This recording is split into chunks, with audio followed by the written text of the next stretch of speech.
Welcome back to Kiran మైస్ mini kitchen.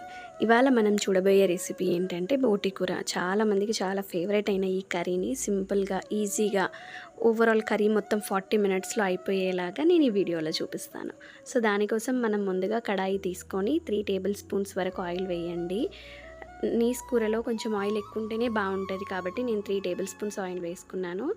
నూనె కాస్త వేడైనాక అందులోకి ఒక బగారా ఆకు, షాజీరా, 4 లవంగాలు, 2 ఇలాచీలు, 2 మీడియం సైజ్ ఆనియన్స్, 4 పచ్చిమిర్చీలు అవి కూడా వేసి ట్రాన్స్లూసెంట్ అయ్యేంత వరకు ఫ్రై చేసి 1 టేబుల్ స్పూన్ అల్లం వెల్లుల్లి పేస్ట్ వేసి పచ్చివాసన పోయేంత వరకు వేయించండి.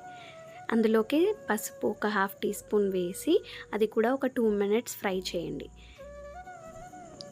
నేను ఇక్కడ 750 గ్రామ్స్ బోటి తీసుకుంటున్నాను. ఇది నేను ఆల్రెడీ వేడి నీళ్ళల్లో కొంచెం ఉప్పు పసుపు వేసి కడిగి పక్కన పెట్టింది. ఆ బోటి అంతా ఇందులో వేసేసి అందులో 1 టేబుల్ స్పూన్ సాల్ట్ వేసి అన్నీ చక్కగా కలిసిపోయేలాగా నీట్గా కలిపేసి మూత పెట్టి ఒక 10 మినిట్స్ ఉడికించారంటే ఇలా వాటర్ అనేటివన్నీ బయటకు వస్తాయి.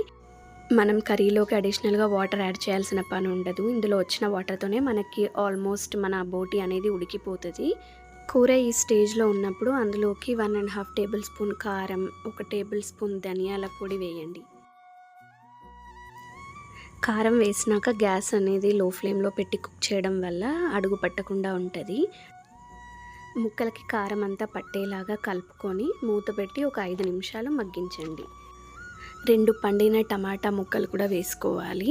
టమాటా వేయడం వల్ల కర్రీ టేస్ట్ అనేది మారిపోతుంది, చాలా బాగుంటుంది. మీరు ఎప్పుడు ట్రై చేయకపోతే ఇలా ఒకసారి ట్రై చేయండి. టమాటా అంతా మగ్గడానికి 7 to 8 మినిట్స్ వరకు టైం పడుతుంది. సో టమాటా అంతా మెత్తగా మగ్గి ఆయిల్ అంతా పైకి తేలేంత వరకు కుక్ చేసుకోవాలి.